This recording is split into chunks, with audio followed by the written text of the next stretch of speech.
Hey there, happy artists, and welcome back to Kyle Heath Art. It is great to see you guys again this month, and I'm really excited about the video that I have for you. So usually my videos tend to center around painting specifically, but I want to do something a little bit different this month and get into a little bit of drawing practice. Now, hearing this, you might say, well, I'm not a drawer. I'm not into drawing. It's something I've never done. Painting is my love. And that is perfectly okay.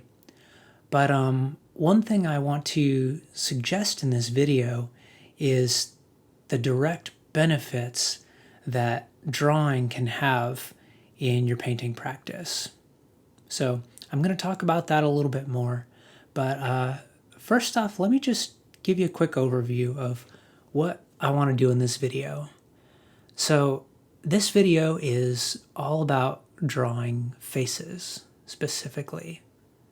And obviously I said I'll do a big overview on drawing in general and its benefits for art. But the focus of this video is going to be on drawing faces. So I'm going to talk about the benefits of drawing faces in general, and I'm also going to go into a lot of specifics of how to draw faces better.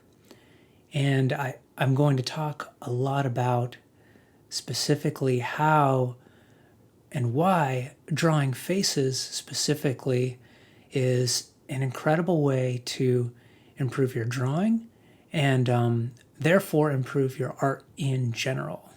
Even if you paint landscapes, drawing faces is an incredible way to get better at painting landscapes.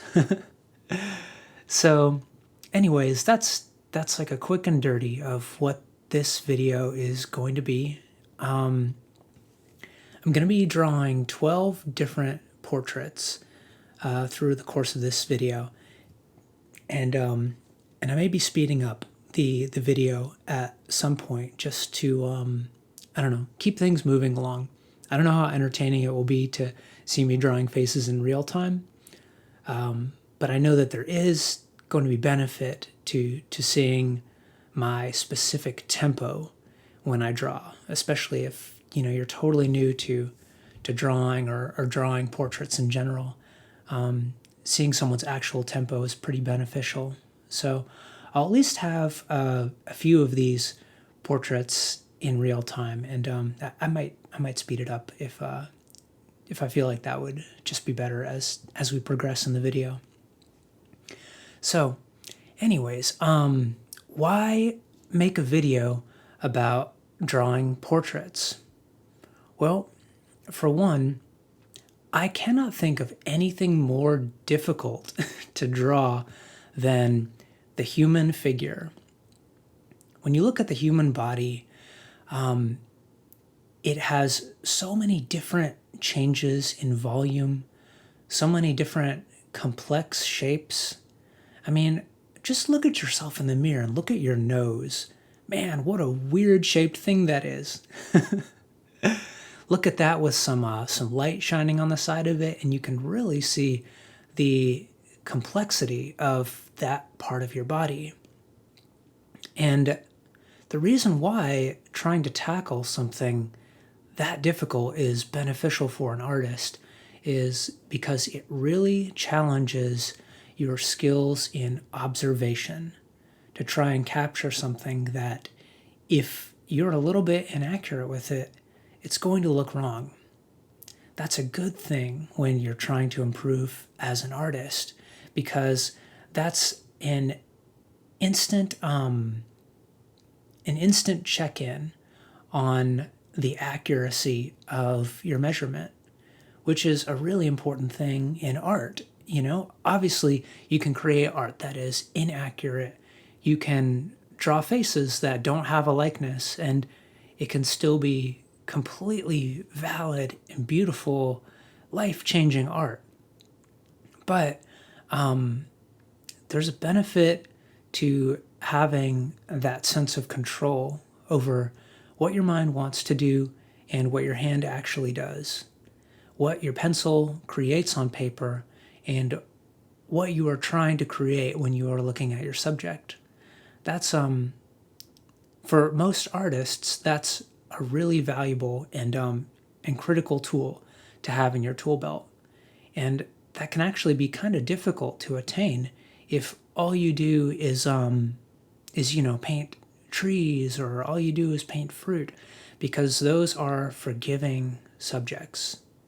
When you paint those subjects inaccurately, and I don't mean inaccurate as like a value statement, but when you haven't accurately reproduced that tree or that bush, there's nothing in your brain that's going to tell you like, oh man, I need to do that more accurately next time.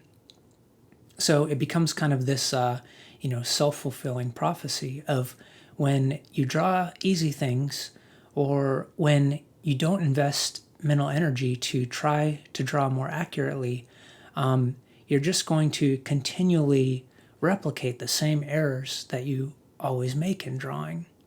And again, that's not a judgment call. That's not saying that your art is not beautiful or valid because there are inaccuracies. It's just purely an observation. So that is one of the most incredible benefits of drawing portraits or drawing the human figure in general, is it is such a challenging subject. People devote their entire lifetimes to trying to draw the human figure beautifully.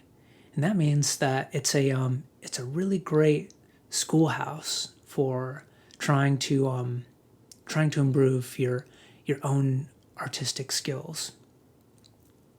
So drawing faces is a personal love of mine. Most evenings you can see me drawing faces from Pinterest. It's kind of like an evening ritual of mine, which is funny because you probably haven't seen too many portrait paintings from me. I'm always painting fruit. But I love drawing faces. It brings me happiness. It's relaxing to me. And it's something that I do almost every evening. I promise I will get into to my technique in a minute. But I want to do some of this overview.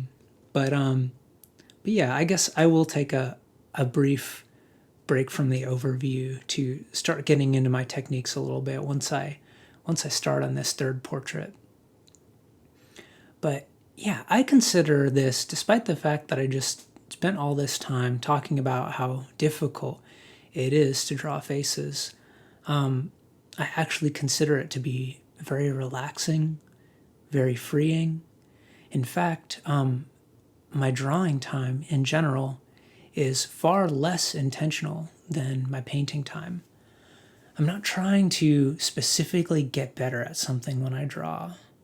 When I crack open Pinterest, I do it so that I can cool my jets, relax. That's the benefit for me. And I think that actually helps. The fact that I'm, taking on a difficult medium, the fact that I can be relaxed while I do it means that I can remove more and more judgment from the process and, actually enjoy the difficult challenge of measuring, of improving my accuracy. So I think I'm about to dive into the third portrait. So let me talk a little bit about what I'm doing with drawing faces. I always start with some kind of a structure, and it depends on the angle of the face or what I'm feeling at the moment. But you'll see here that I'm making like a generally geometric egg shape to start off with this male portrait. And then I draw some lines to designate the eyes, the nose, and the mouth, and also the brow line. Generally, the eyes are situated at the midpoint of that egg shape, maybe very slightly above it. So the eyes are in the middle of the head. A lot of times we make a mistake there and draw the eyes too high up on the head, but the eyes are situated in the middle. Then the nose is situated about halfway between the eyes and the chin. And these are just general measurements. Eventually you'll want to kind of do this by feel, but there is some benefit to having some guidelines. And then the mouth line is about a third the way down between the nose and the chin. Putting in a brow line, I just kind of look at the model specifically because there's so much variance between each individual person. But so that's how I begin a drawing, is with a type of scaffolding. And there's millions of different techniques for it. You can just find what works for you. But if you want to try my method starting off, I think it's a great one. It's not too specific, but it gets you started. A lot of the difficulty in drawing faces comes from the actual specific features of the face. How do you draw eyes correctly? How do you draw a nose correctly? You'll see my nose there is weird, and you may wonder how I even came across the idea of expressing a nose like that. And the answer is that all drawing is some kind of a simplification of reality. And the way that you simplify is, the technique that you fall on. And you can do different techniques for every different face.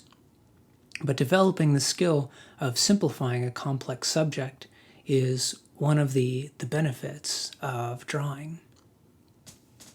So you'll see I'm tackling these individual features of the face now from the horizontal lines that I created. So you'll remember this started as just a geometric egg kind of thing. I put down some horizontal lines, and then I started putting in the individual features. And all the while I'm doing this, I'm looking at a specific reference picture. So generally I get my face references off of Pinterest. I'll just search the word face or portrait or something like that and kind of just pick through. Usually I'll take 10 minutes or so per portrait and just scroll around, draw faces that seem interesting to me, and then hit up the next one. For this series of faces, I've actually created a Pinterest board. So if you're interested in seeing any of the references for this or drawing along with me, trying the references yourselves, I'll have a link to that Pinterest board on this specific video information page. So yeah, I tend to look at specific references when I draw faces these days. I'll get a little bit more into the idea of drawing from imagination in this video as well. But for now, I want to stick with talking about the generalization of my techniques. So you see here now, I had drawn ears, in a basic shape, and now I'm adding a little bit more complexity. I'm putting in angles that I see when I look at the reference, I'm putting in shapes for the ears, and now you'll see that I'm creating the neck and shoulders. You'll see in my previous two drawings too that I've added the neck and shoulders there as well. And that's because I consider it important to have the head have some kind of a context. Sitting the head on the neck correctly and with the shoulders is a challenge. But getting that practice in of at least suggesting the neck and shoulders every time that you create the face will help you so much when you start actually, drawing an entire person or painting an entire person. And now you'll see I'm smudging my finger on different areas of this guy. These are the shadow areas that I see in the reference. And a lot of times I like to smudge to suggest those. One reason is because it makes a soft shadow shape, which is great for somebody in soft lighting. And also it's just a quick and easy way to get a whole bunch of shadow shape on the figure and add some complexity. So now you'll see I'm starting on another profile. This one is in 3/4 view. And I've started with a circle for the cranium this time. And now I've drawn the jawline and then my horizontal lines for the eyes, the nose, and the mouth. You'll see that the eyes, the nose, and the mouth of this character are curved lines rather than straight lines. And the reason I've done that is to suggest the idea that there's a perspective shift when somebody's head is turned away from you. So when I'm drawing the eyes now, you'll see that the left eye is very close to the edge of the face. You know, your eye isn't close to the edge of your face, but if you look at it in perspective, it can be actually touching the edge of your face.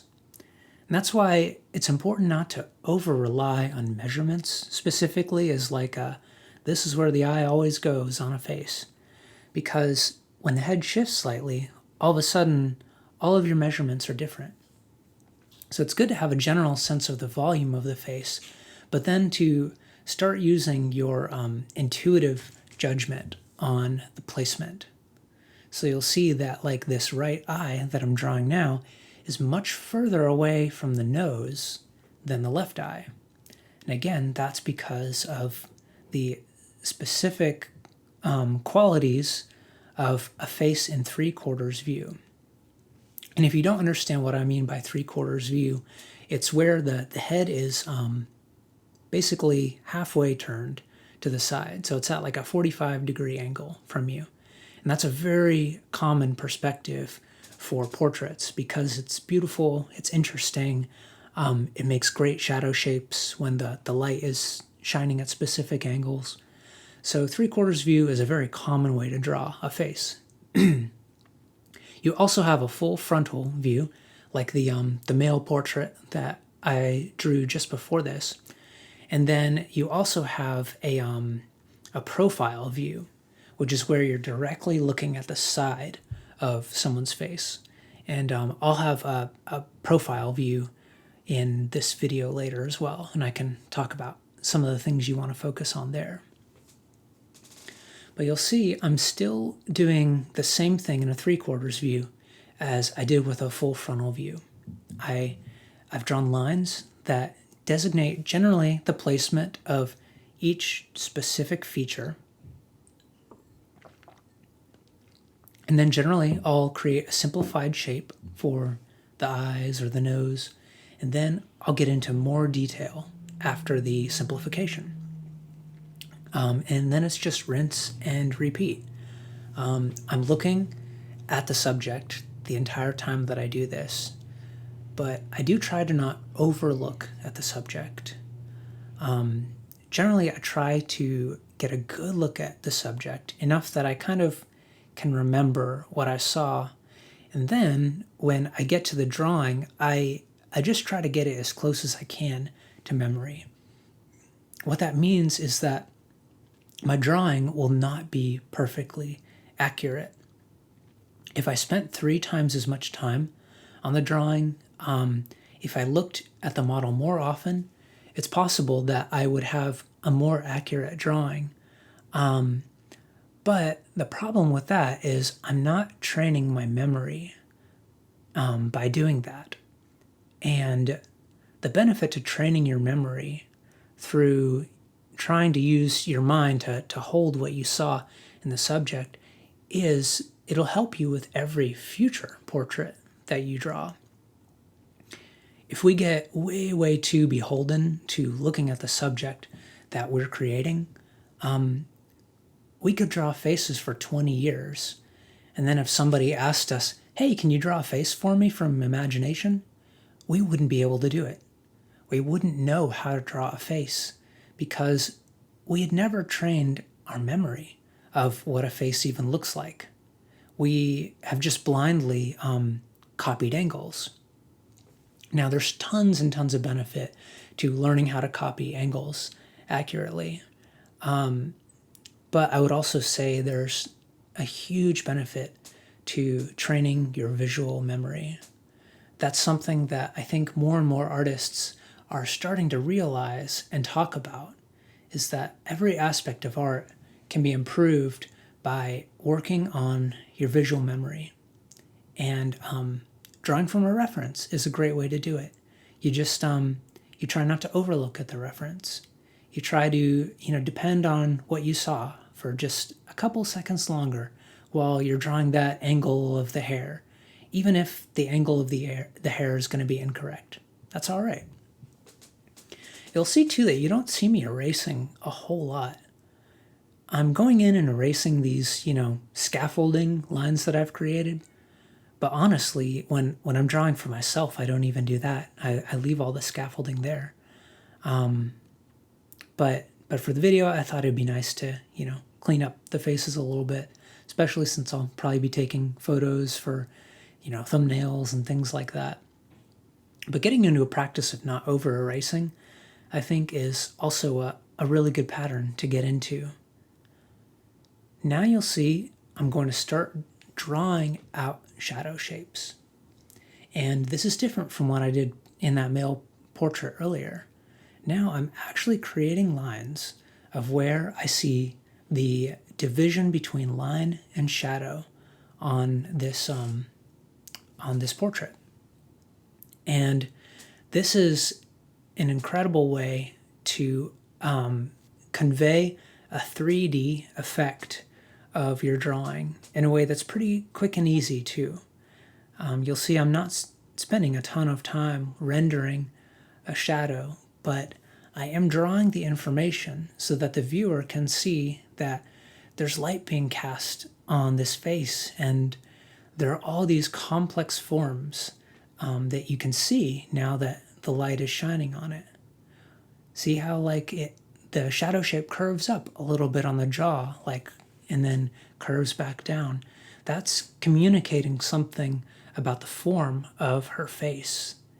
And just putting in that very simple information can say a lot to the viewer about the structure of a face. What I like to do personally for filling in shadow shapes is these hatching lines. And then sometimes I'll smudge those in, sometimes I won't. I think I do quite a bit of smudging on this video, so I think I'll be smudging this one too. But seeing these shadow shapes is great practice for understanding volume better. One thing some people do to get better at understanding the structure of a face is they'll get a simplified face bust, I guess. I don't know what you call it. We'll call it a bust. So it's like a little mini statue of a face, but rather than it being, a normal recognizable human face, it's been broken down into geometric forms. So you'll see a simplified set of different planes on the face with sharp edges, rather than all the curves and complexities of a human face. This is great practice for understanding the parts of the face that jut out, the parts of the face that sink in, understanding what parts will be hit by light and what parts won't be. And yeah, you see I'm smudging out these lines here. And look at all that complexity of light and shadow that I generated just by creating that dividing line and filling it in. But yeah, these simplified face structures that you can buy are really great practice for understanding that certain parts of the face pop out, certain parts sink in. That's not intuitive. It's pretty difficult, but understanding that will help you in all aspects of drawing and painting.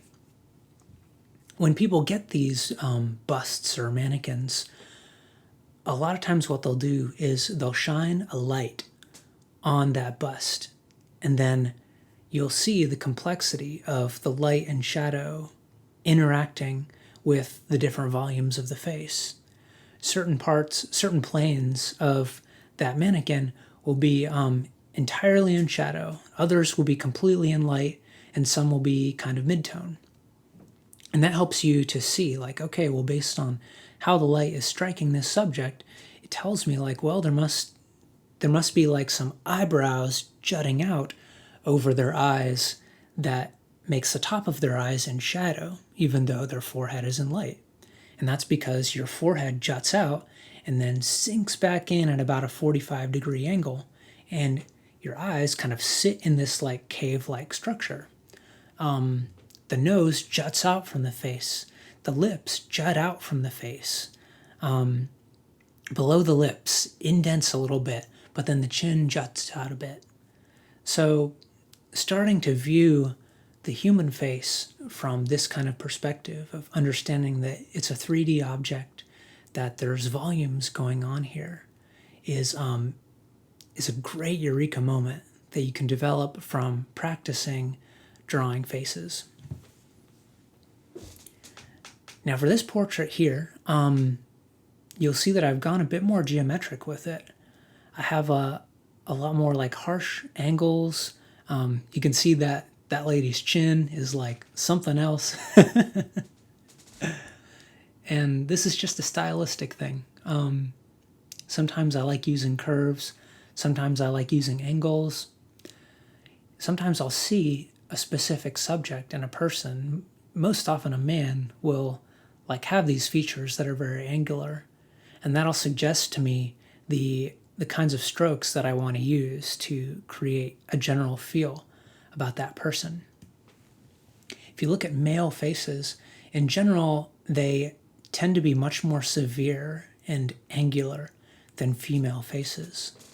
Female faces tend to be more rounded off. There's a softness to the features. Male faces tend to have, large noses that have angularity. They tend to have a face and profile that is straighter compared to like a curve in a female's face. And so that's a good general principle, is when you think of men, you can emphasize the angularity if you really want to make it look more masculine. On the other hand, if you want to make a portrait look more feminine, you can emphasize the curves and the softness. Now, obviously, in this female face, I'm emphasizing the angularity. So there's no hard and fast principles there. But in general, that's a good way to target masculinity and femininity. I've made this female character more masculine by the fact that I've created harsh angles. And again, you'll see that I'm still drawing the neck and shoulders for this character. I'm also going to stop at that face without putting in detail, without erasing. And that's just because you can take a portrait to whatever level of finish you want to. There's no hard and fast rule to it. When you feel like you've gotten the benefit out of the drawing that you've made, you can count it complete.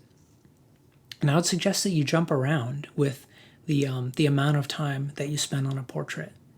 You should practice drawing faces very quickly, like completing a whole face as much as you can in 2 minutes. I think for me, the sweet spot is I really like spending about, 8 to 10 minutes on a face. Lately, that's given me the amount of detail that I want to focus on. But there's also benefit to spending a good 30 minutes on a face. Obviously, you're going to have way more time for measurement on a 30-minute face. You're going to have much more time for detail, for rendering. And those are important skills to practice in, especially if you want to create rendered drawings or really rendered paintings with lots of detail. Then obviously it is important to spend some good time there. But I would say if you're working generally on just getting better at faces or at anything else, I wouldn't pour too much time and energy into the rendering. That's why for me, like currently, I think a sweet spot is about 8 to 10 minutes, because that means that the bulk of my drawing time is devoted to observation. It's devoted to style. It's devoted to those kind of higher level art categories rather than on rendering, because rendering is so time consuming that it tends to eat up all the other progress that you could have in creating. If I spend one evening and all I get out of it is a single face, like, I'm not going to get a lot better at drawing noses. I'm not going to get a lot better at drawing eyes. I will get a lot better at rendering, and that is important. But yeah, it's a sacrifice, and that's why there's a benefit to doing all of them. So for this character here, again, you'll see I've kind of gone for some angularity, and now I'm rendering the nose pretty differently. I had like a notch at the bottom for the nose, and now I'm kind of suggesting the bony protrusions of her nose. I'm sort of suggesting these angles where there are big plane changes.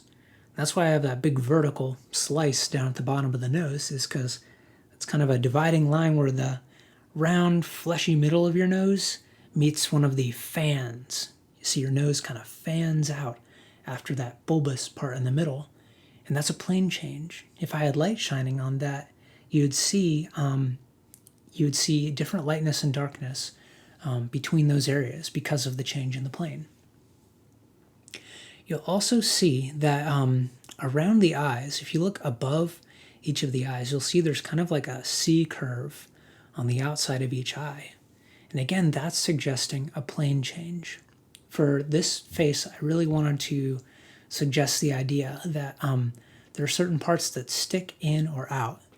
And that curve above the eyes is this fleshy area right below the brow, where you see it kind of like makes a little curve out, especially on the outside. Towards the inside of the eyes, you'll see that area tends to be in shadow because the brow hangs over further right there. But on the side, you have this fleshy part that meets up with the temple, and that tends to get light. So the fact that I'm suggesting these volume areas probably means that I'm going to be putting some shadow shapes on this character. Just a guess. I don't remember anymore. I'm speaking over this a day later. But so putting simplification there to suggest the plane changes is good information for you and good information for your viewer, because the viewer can interpret those simple lines as conveying the 3D information. Now I'm drawing the hairline above the brow, and you'll see that I'm making pretty dark lines here, and that's actually a critique that I would give myself, is when you're doing your first lines, it's much better to draw very lightly rather than these hard dark lines, because those hard dark lines are difficult to erase. It makes it difficult if you draw a line over those, then they just get confused together. There's no way to distinguish between the two. And so, as a general principle, I try to draw very lightly on a first pass. You know, where I'm drawing the circle for the cranium and then the horizontal lines. All that stuff should be light. Even my first pass of drawing a simplified eye or a nose or a mouth, those should be light. And then I can go in darker later. The excuse I'm going to use for this is I'm using 4B pencil lead, which I don't usually do, and it's a little bit trickier to draw light with that. It goes dark pretty easily. So if you're drawing, it might be nice to draw with an HB or a 2B pencil lead instead of a 4B, which goes dark so fast. I'll also mention here, you'll see that I'm doing all this with a mechanical pencil. Talk about cheapo, right? I really enjoy drawing with a mechanical pencil because to me, it emphasizes the lack of preciousness about this time of drawing for me. When I'm drawing, I generally do it to relax, to make myself happy, to improve in art in a fun way that doesn't have any stakes. And using cheapo art materials is one way that I help myself in that effort of being able to not hold on too tightly to the drawing, to not, be afraid of messing it up or something. I just use a mechanical pencil. And what that means is it's not going to look as good as if I had a nicer pencil, it won't be as easy to draw as if I had, like a Blackwing Pearl or something like that. I can't use the side of the pencil to suggest shading or form. Instead, I'm relegated basically to this hard-edged mechanical pencil and, my smudging, which you'll see I'm doing here. And that's it. I don't have a lot of tools at my disposal to make a really lovely rendered drawing. For me, that just emphasizes the low stakes nature of my drawing practice. I really want drawing to be fun. I can focus on specifically getting better at things when I'm painting. I can have a goal every time I sit down to paint, and I like that. But with drawing, this is me time. This is happy time where I just go all out and be free. And I can do that even with as difficult of a subject as faces because I don't have skin in the game. I've talked before about how painting, it's good to have as little skin in the game as possible, and one of the ways you can do that is by painting every single day, painting smaller, finishing a painting every day. For drawing, it's almost built in a little bit more because you can spend 10 minutes on a drawing and then, if it sucks, you're on to the next one, moving along. It's all good. So that's why, to me, it makes sense to do difficult things like faces in drawing and still consider it a relaxing practice. I really like this face coming up. This one was fun and interesting to me.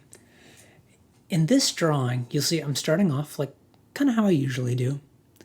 But you'll see that, whoa, look at the size of those ears. And aren't they sitting a little low? And isn't that mouth like a little bit too low? Like, this guy's starting to look a little bit froggy. With this face, I'm specifically not going for likeness. I'm trying to exaggerate some of the features that I see.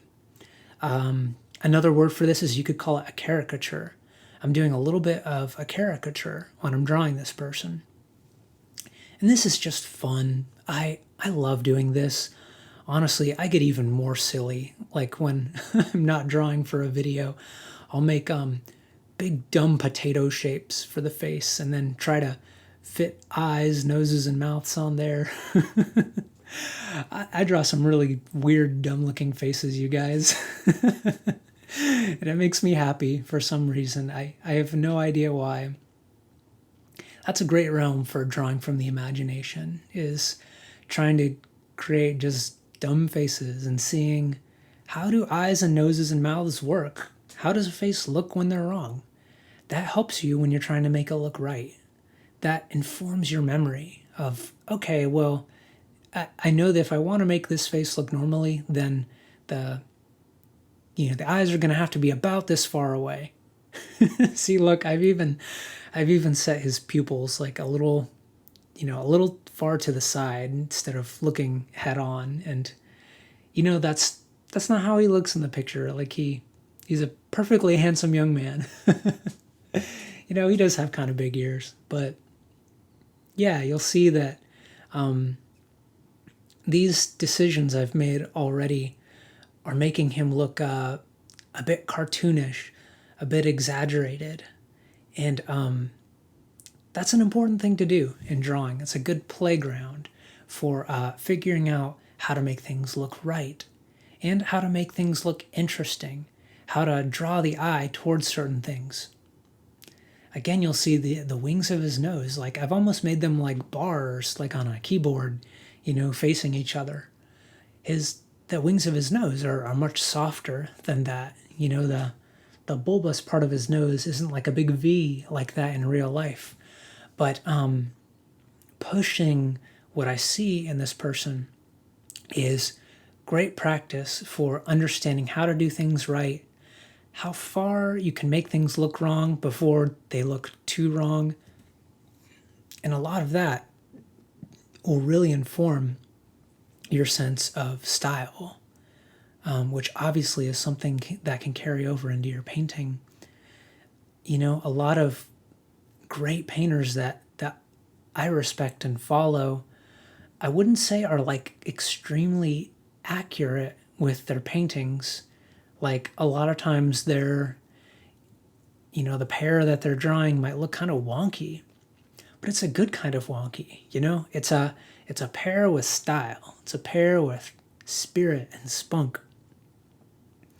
And I'd say there's a lot of beauty in not trying to create an exact replica of your subject, but trying to insert yourself into the drawing of that subject. This drawing so far is the most me drawing of any one that I've done. And he looks so silly.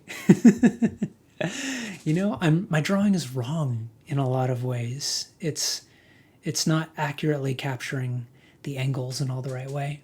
But you see more of my artistic personality in this specific portrait than you have in any of the others.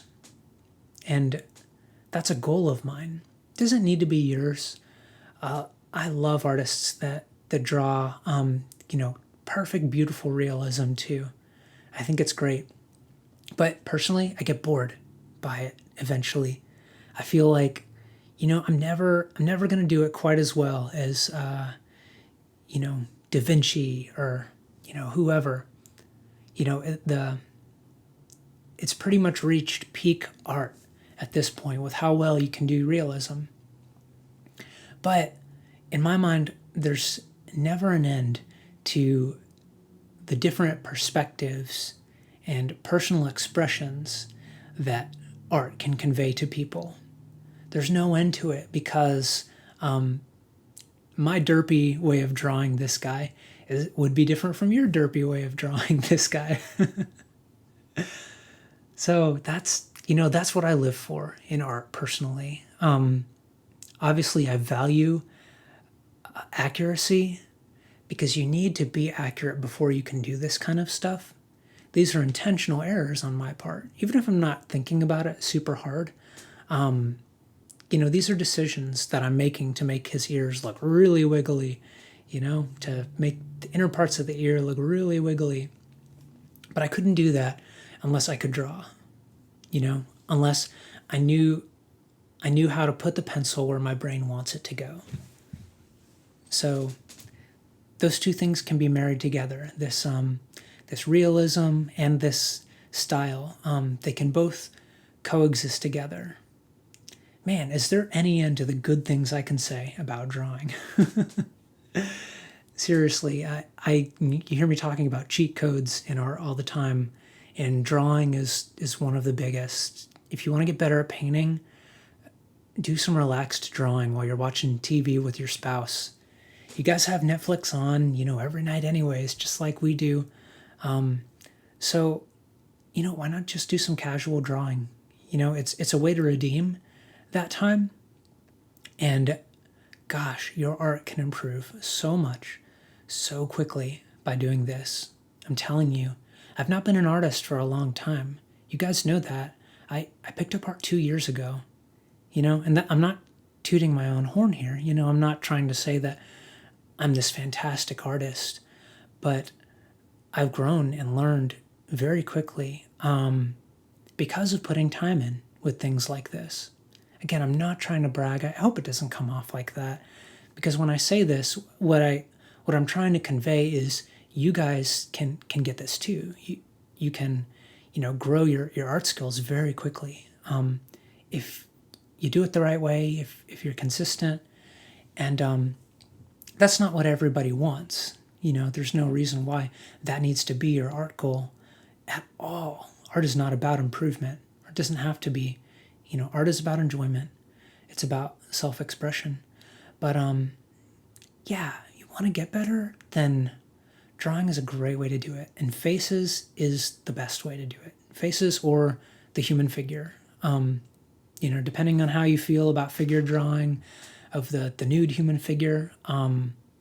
But those two things are definitely the quickest and best way to get better at, in my opinion, all aspects of art. And I'll say here too, I'm not always drawing faces. I am on Pinterest like all the time in the evening. But generally it kind of varies with, what happens to be on my feet at the time. I draw a lot of animals too, and I treat it the same way as these faces, spend the same amount of time. I draw a lot of flowers. I don't know why. I love drawing flowers. I'll draw human figure, usually not nude, off Pinterest. I don't think you can have nude stuff on Pinterest. But people doing crazy dance moves, or a camera looking up at someone from a weird perspective. I draw a lot of that kind of stuff on Pinterest too. Birds. Lately, I've been drawing a lot of birds. But yeah, I'm probably rambling a little bit. But yeah, just to give you a little bit of insight, because I'm talking about how important it is to draw, that you should do it in the evenings. That's kind of what it looks like for me. Now in this face, you'll see, again, I'm exaggerating right away. The eyes are set too far apart from each other. Some people's eyes vary, but these are a little bit too far. She's got a pretty large nose, and the distance between her nose and her chin looks like it's not quite big enough. Like maybe I needed to stretch everything a little bit more to make it look nice.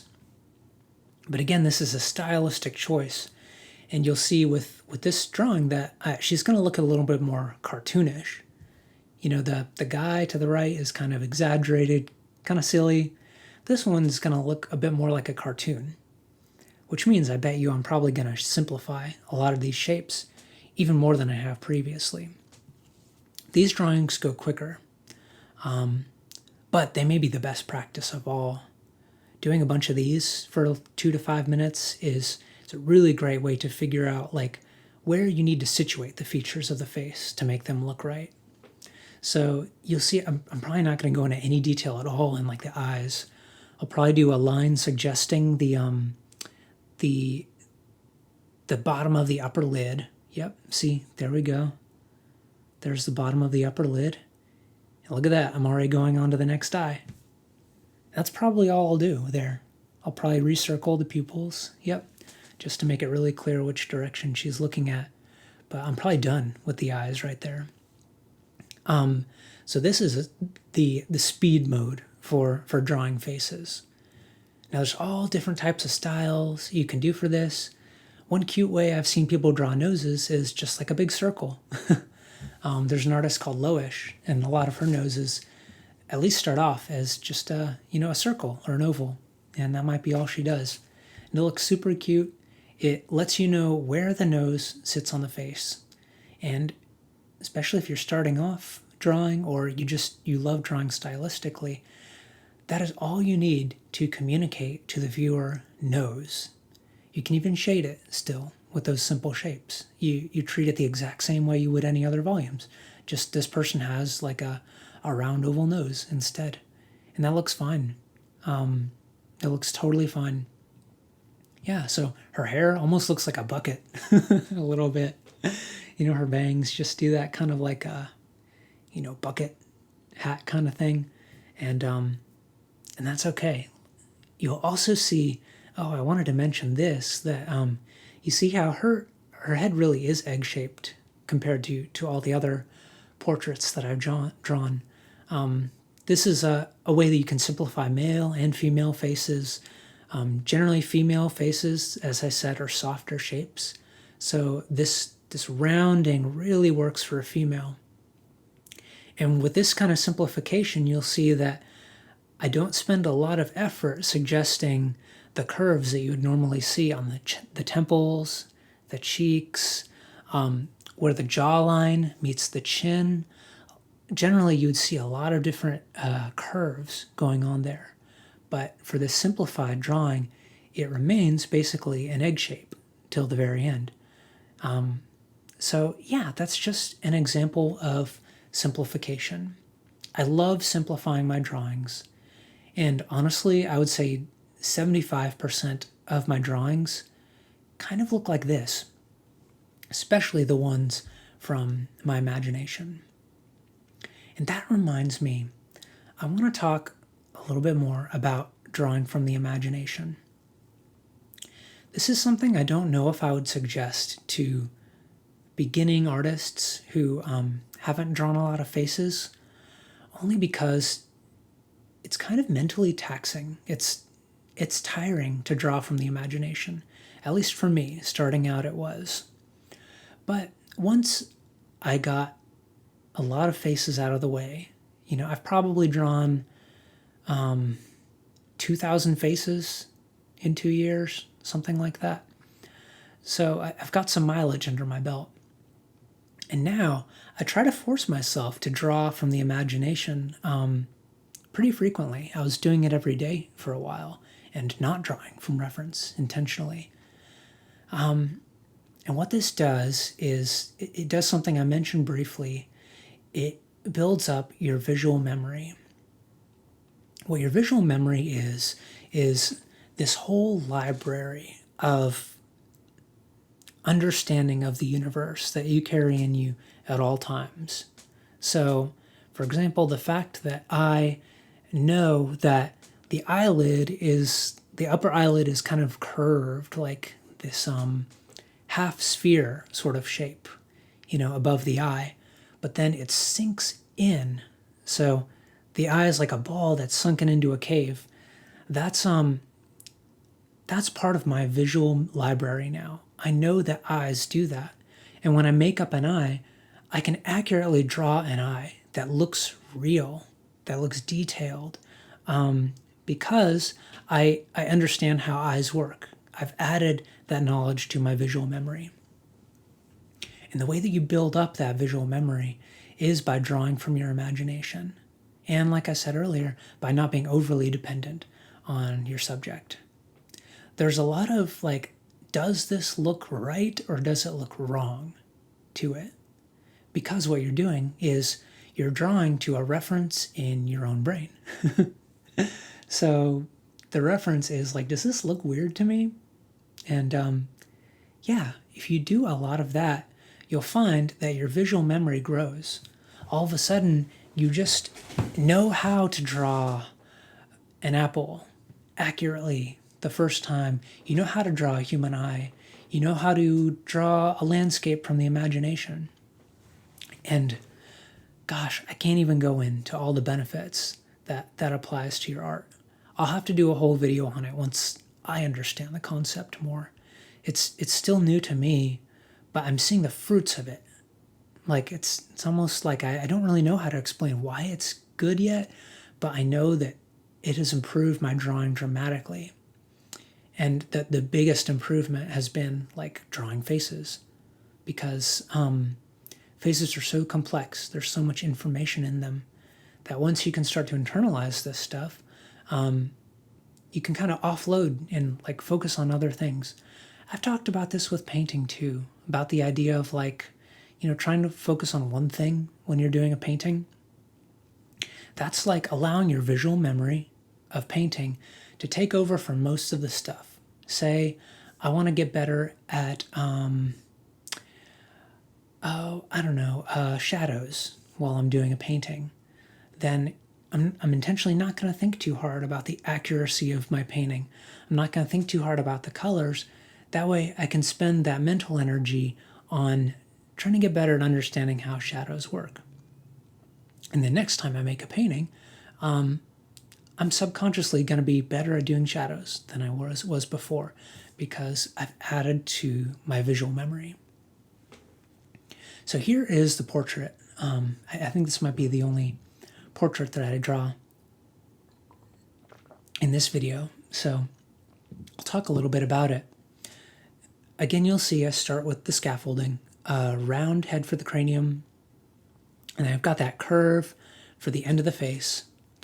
And then I have drawn a line for the eyes, nose, and mouth, but it's a little bit different. I drew that line to designate the top of the eye.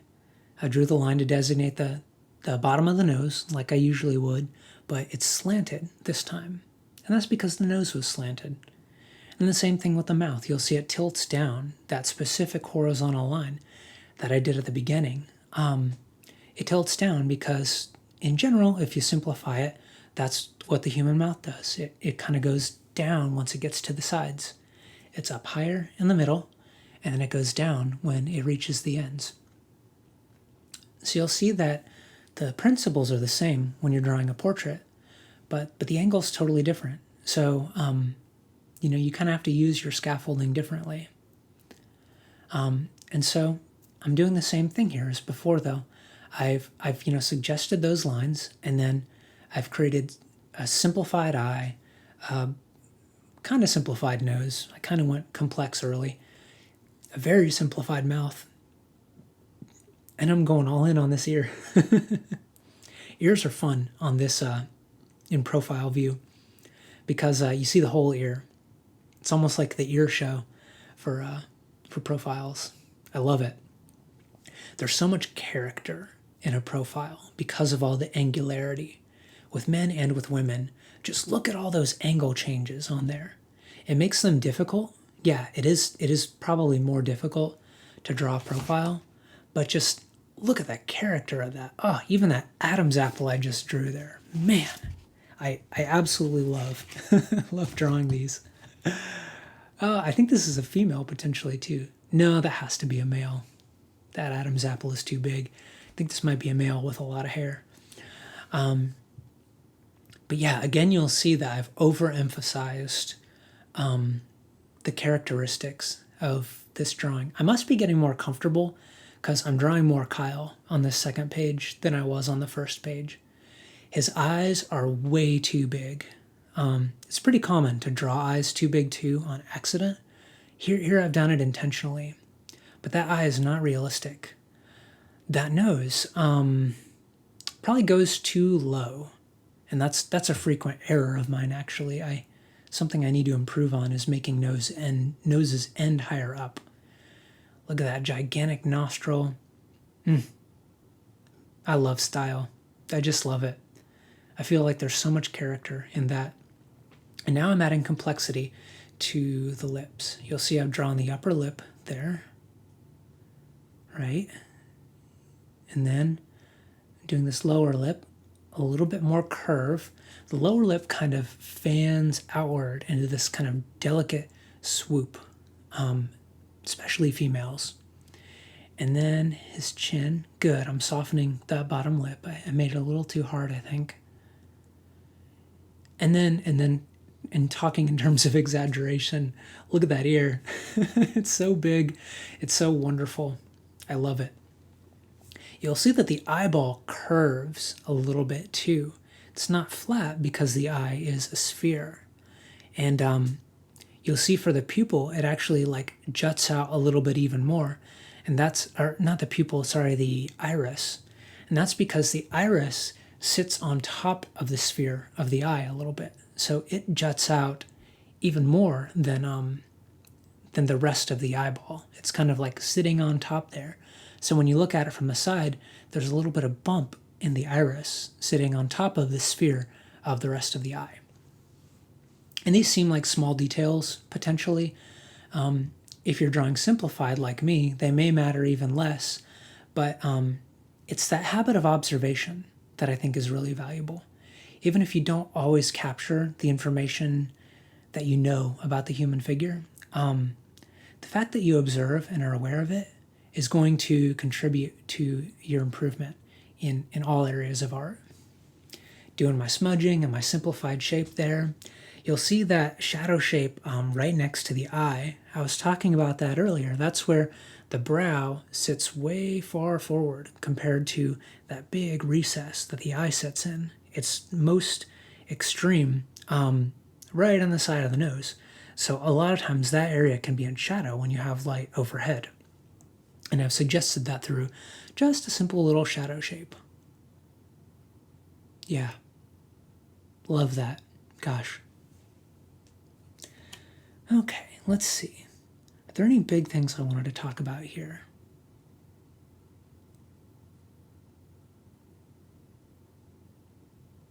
Okay, so with this face, again, I'm starting with my scaffolding.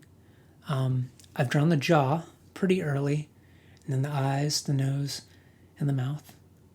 So this is another 3/4 view drawing. Getting the brow set in there. And again, I can tell for this one, my focus isn't quite as much on accuracy as it is on drawing with a good tempo, a good speed. So I have a feeling this drawing will go pretty quickly. Oh yeah, she's got that nice bun on her head. Yeah, I remember this drawing.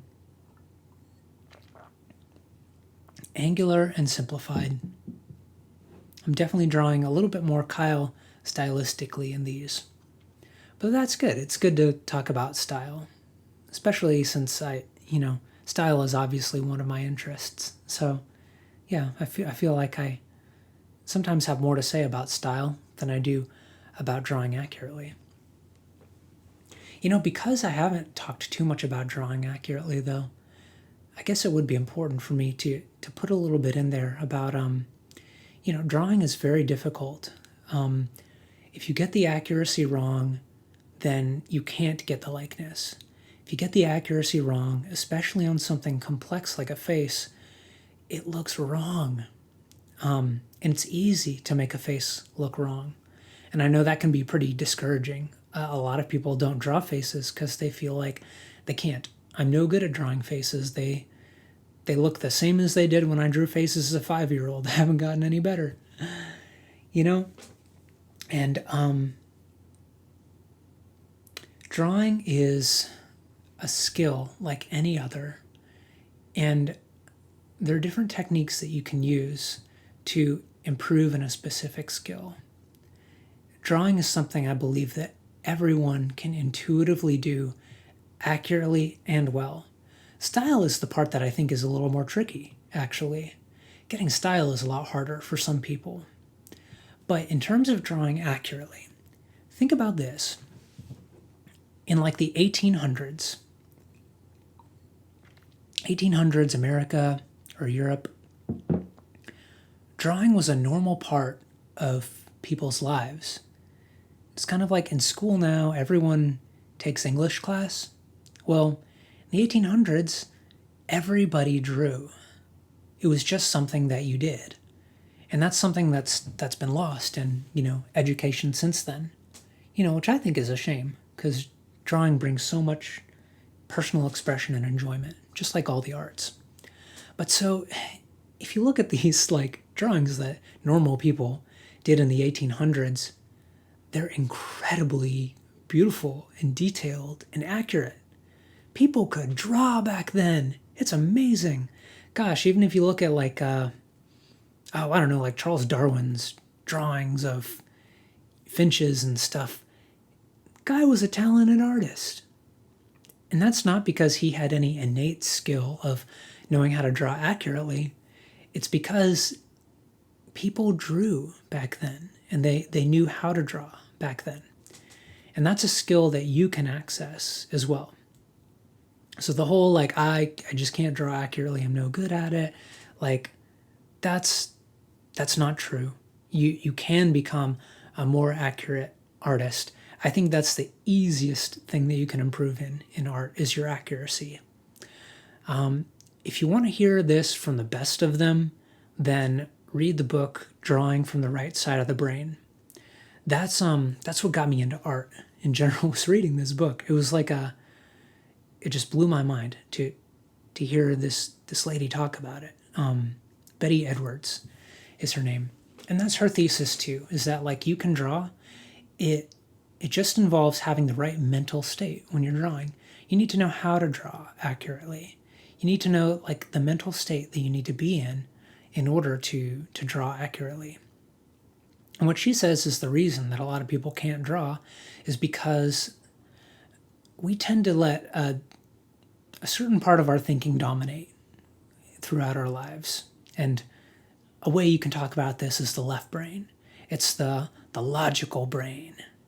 And the logical brain tells you stuff like, say you're drawing, something outside of, well, no, that's not a good example. Say you're drawing an eyeball. If you're not a good artist, what your brain is immediately going to tell you to do when you draw an eyeball is to draw a football shape. Picture a football shape in your mind. Remember how you drew eyes when you were in kindergarten? You draw that football, and then you draw the pupil in the center, and that's an eye. Now the thing is, most people never get past that because their left brain is always telling them stuff like, oh, I know how to draw an eye. Here you go. Just do this football shape. And then you do this drawing and you look at it, you're dissatisfied because it doesn't look real. And then, a lot of times people give up drawing when they're, 10 years old or whatever, when they see that they're no longer improving. The way that you counter that is by not allowing your left brain to tell you how things look. Instead, you depend on your right brain to say, well, what's this angle of this thing compared to this other thing? See, I'm not even talking about eyes anymore. I'm talking about things. So say I'm drawing like the shape of the top of an eye. I won't say like, well, this is how you draw the top of an eye. I'll say, well, this angle kind of juts out here and then goes up a bit and then like makes a sharp turn up and to the right and then goes down. And then all of a sudden I've drawn that eye accurately because I've removed the word eye from the picture. And yeah, Betty Edwards has all these techniques for like how to get yourself into that mental state. So you're not letting your left brain tell you how to draw eyeballs and stuff. She can say it better than me. So check out her book if you're at all interested in learning how to draw more accurately. But that's the gist of her idea with it, is that like we have this like really logic driven part of our brain that's dominant, that's pretty much always telling us what to do day to day. It's the part of the brain that rules. And then we've got this more creative side to us, this right brain, which is not bossy. It gets pushed to the background real easily. So when left brain is all like, oh, well, I want to do it this way, the right brain's like, cool, whatever. And then, you get bad drawings and all this and that. And yeah, so anyways, that's the basic thesis. Check it out yourself, drawing from the right side of the brain. The actual science behind left brain and right brain, I think at this point scientists don't think that's actually how it works. But in terms of a narrative of like we have this part of our brain that's more logical and is kind of trying to dominate, and then we have this more creative brain. I think that pans out in practice. In the language of left brain, right brain, if it's useful to talk about in that language, cool. I don't know if that's actually how it works psychologically. But yeah, let's get back to this portrait. You'll see that this, again, is another simplified one. I've disregarded a lot of detail in the cheeks, the chin, the jaw. It's turned into a pure, lovely egg. Isn't she pretty? Just a really simple drawing. She's got very simplified eyes, kind of pretty much the same eyes as my, more cartoonish portrait just above. And yeah, I'm just making a simplified figure. And again, this one is probably going to go much more quickly because I'm simplifying a lot. Simplification goes faster than detail, because every bit of detail that you put in, that is rendering. That's small shapes rather than large shapes. And those small shapes take time. Those edge changes, those shadows, those little details and how a nose turns this way or that way, that's time consuming. And again, not a value statement on it. It just takes time. Rendering always takes time. So it's a cost benefit sort of thing.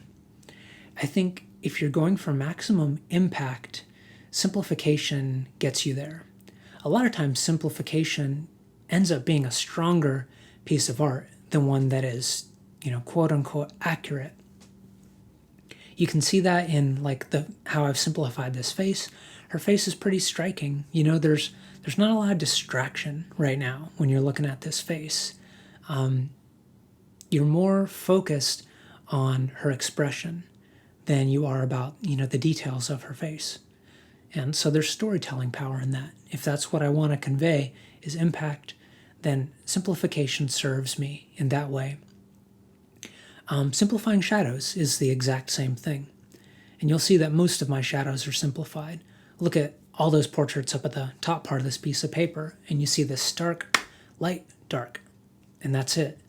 That's a more impactful drawing. It draws your attention more than, my smudgier shadow shapes, or one that is, rendered accurately. So those are just things to be aware of. If you want to draw attention, then simplification is a powerful tool to do that because it emphasizes the contrast in a piece, both in terms of light and dark, the contrast of the different sizes of the shapes. There's just less distraction overall. And for me, generally, I consider that to be a win. There are times where I think there's value in rendering, but the potency, I think, comes from simplification. So in this girl, I'm drawing these cute little freckles on her. I'm also going to smudge all over her face, partly to soften those freckles. I don't draw freckles too much, so I don't really know how to draw them yet. But I thought that smudging would soften the freckles, and I think it did. And also she's black, so I don't know. It makes it a little bit easier to read that she's black, I think, because I've darkened her skin tone a bit, rather than like the bright white of the paper. So yeah, it's a lovely little drawing. I really like that one. You'll see I'm drawing these little curves in the eyes that I'm going to keep white. And those are reflections off of her iris. So, there may be like a window in front of her outside or a light in front of her. And that light is reflecting off of her eyes and coming back to the camera, quote unquote, and making those very light spots on some otherwise pretty dark eyes. She has, brown or black eyes, but the reflection, causes those light spots to exist. That's a good way to add energy and just a little bit of realism into the eyes is by adding a bit of that reflection. And that's common in like cartoons or, simplified art forms. A lot of times the eyes will have those little reflective things because it just gives a bit more energy compared to like, an eye that's completely filled in looks a little bit less alive and vibrant. So it looks like I'm done with that one, and I'm looking for my last portrait now.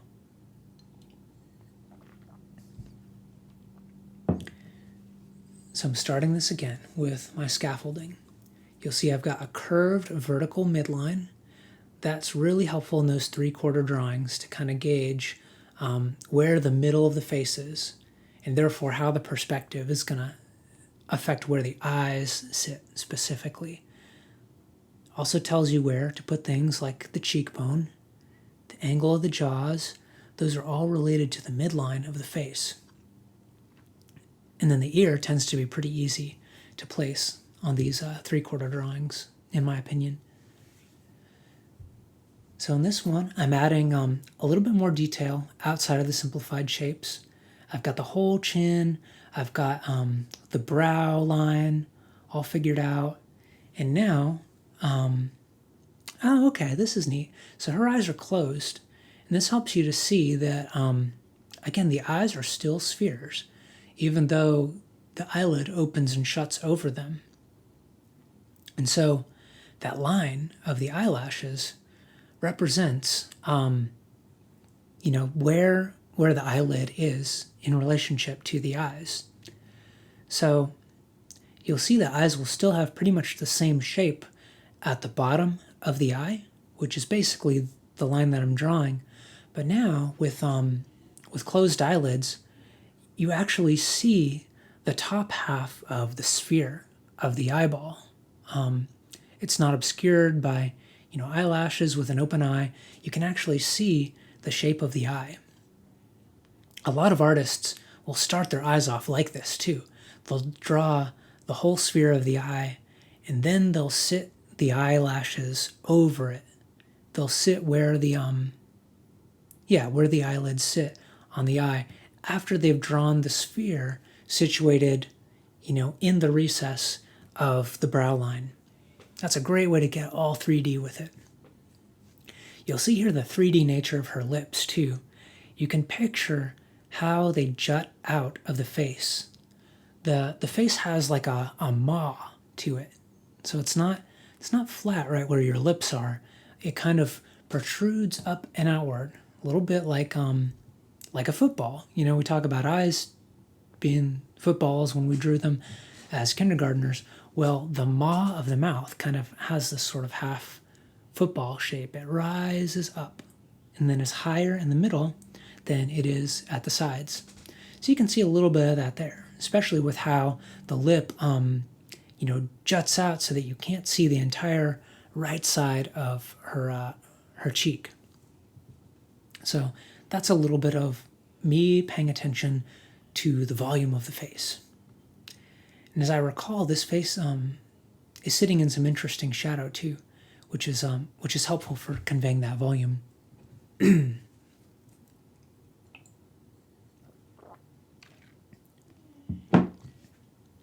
Anytime you can get portraits with strong lighting, that's pretty beneficial, especially with seeing how that volume thing works. Get some light and shadow on there, and that gives you just a little bit more information, a few more clues about what's going on with that face, where it rises, where it falls, where the light can't hit it because something is obscuring the light, whether it's a bump on their cheek or their brow line. Light really, really helps you with getting the volume of the face for that reason. So if you're looking on Pinterest for faces to draw, maybe focus your energy on the ones that have a really strong sense of light, where you can really see shadow shapes on that face. And then while you're drawing that, think about, what are these shadows and lights telling me about the angularity of this face, about the volume of this face? It tells you a whole lot. And eventually you start to internalize the information. After you've drawn a brow and noticed that it protrudes, 50 times, then you start to finally see, like, oh, okay, I see how it juts out. I see how the eye sits in there.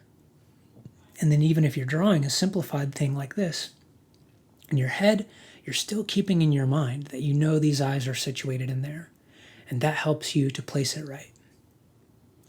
You'll see that I've drawn a nice graphic shape for her hair. Lately, I don't tend to go into detail with the hair.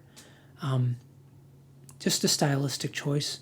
Eventually I'll need to, because I need to improve in drawing hair.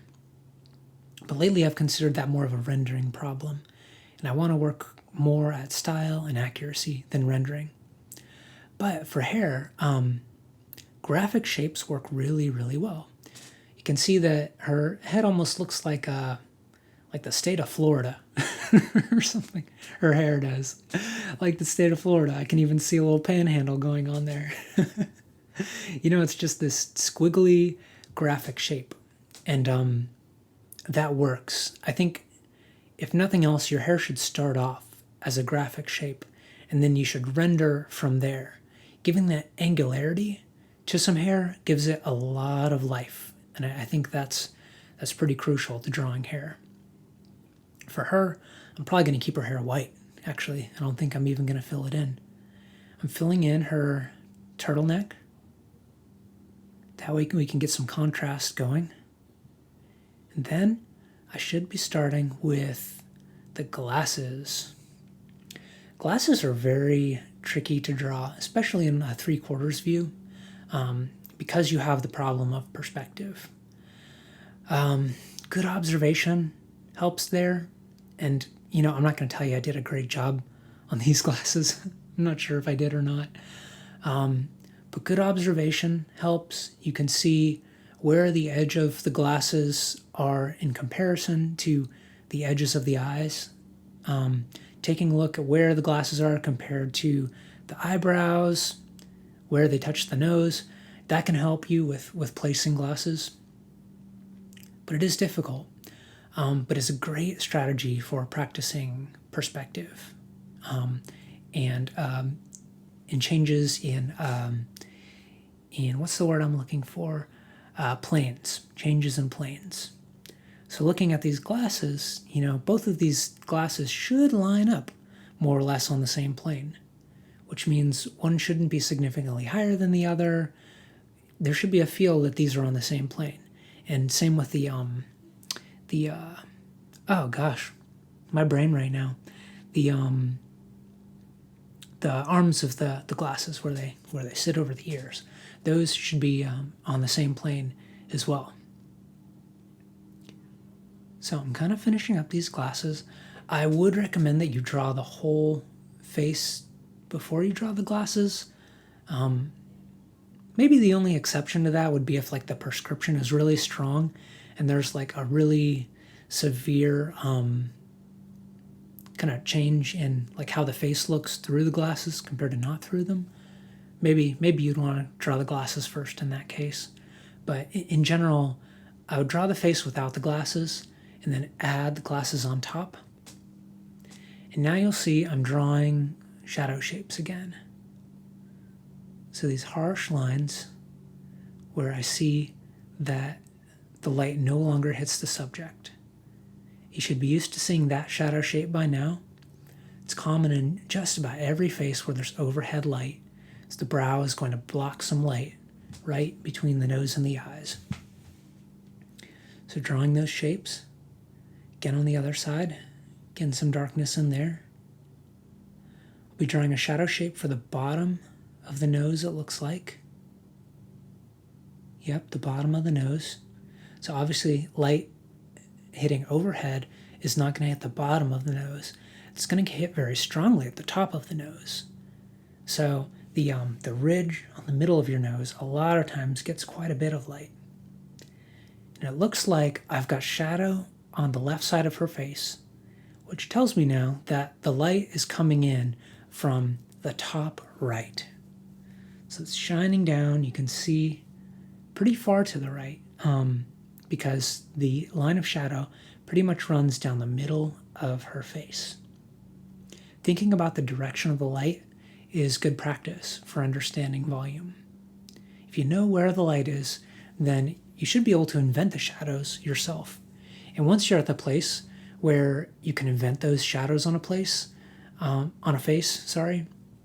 that tells you that you really get the volume because you're inferring where the light is not going to hit based on the planes. So that's a good litmus test for how you're doing with understanding volume. It looks like I've got a volume for that dreadlock, and I think that's it for that face. Yeah. So those are my 12 my 12 portrait drawings for you for this month's video. I would highly suggest that you practice drawing faces. Number one, because it's just plain fun. It can be a really enjoyable activity, especially when you remove all the stakes from it. It can be really relaxing to just sit down and draw a bunch of faces with no judgment while you're watching Netflix. Number two, drawing faces is an incredible way to improve your painting and your art in general. The reason for that, like I've said, is drawing is very specifically focused on accuracy of looking at a reference or the reference of your imagination and placing it down in a way that looks correct. And all the work you can put into that benefits you in spades for painting. Even if you're not a super accurate painter, any kind of drawing accuracy that you can develop will help your drawing when you paint as well. And then also there's a lot of benefit to this because the face is such a difficult subject and the human figure in general. There's so many different plane changes, so many complex little shapes that you need to put down correctly that drawing really helps you to understand form, light, volume, shadow, It's basically hard mode for learning these things. But if you can do it in a realm where there's no judgment, then you can improve very quickly in your understanding of how volume works, which is a necessary skill, a really beneficial skill for a painter or any artist to have. So I hope you guys enjoyed this. I really appreciate you. Thanks for hanging out with me for this hour and a half, drawing with me. I hope you've drawn with me. If you want to take a crack at these specific portraits, take a look at my my information page on Patreon, and I have a link to my board on there where you can see all of them and draw them yourselves. I hope that you enjoy this lesson, that it benefits your artwork, and that it gives you more inspiration to get into the studio and create art. Thanks, you guys. You're appreciated, and happy art making.